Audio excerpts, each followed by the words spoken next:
now I think we have almost everybody has their radio stations. He says that we have about 33 frequencies in the Kisii region, at least not less than half of them are local radios speaking full-time in that language, isn't it?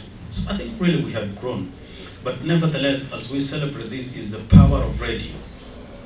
That while we have social media growing, every one of us is on Twitter and WhatsApp and all that, what has changed is mostly the medium of receiving the message, that we can have a lot of our Kabambe phones now have an FM feature. That while you sit in the car, we have an FM feature in the car. You can quickly go online and listen to online radio on your phone or tablet or computer. And I think that has been, but still in strategic villages we have people who walk around with the radio, isn't it? People walk around with the radio when you go to herd the cows. In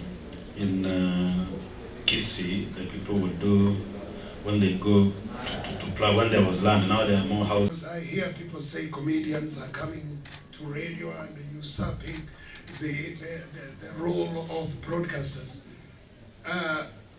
I found comedians on radio, and I have been on radio for the last 47 years. There were people like Mzee Pembe, Mama Tofi, Kipanga Dhumani, and later on Mzee TTT, what was his name? I call the government to support radio sustainability. In Kenya, radio stations, both big and small, play an important role in providing local news, promoting cultural diversity, and fostering a sense of community. They serve as a platform for dialogue, sharing stories, and connecting people from all walks of life.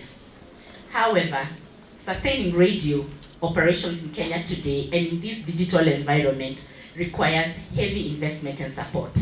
We urge the government to recognize the significance of radio and allocate resources towards its growth and development.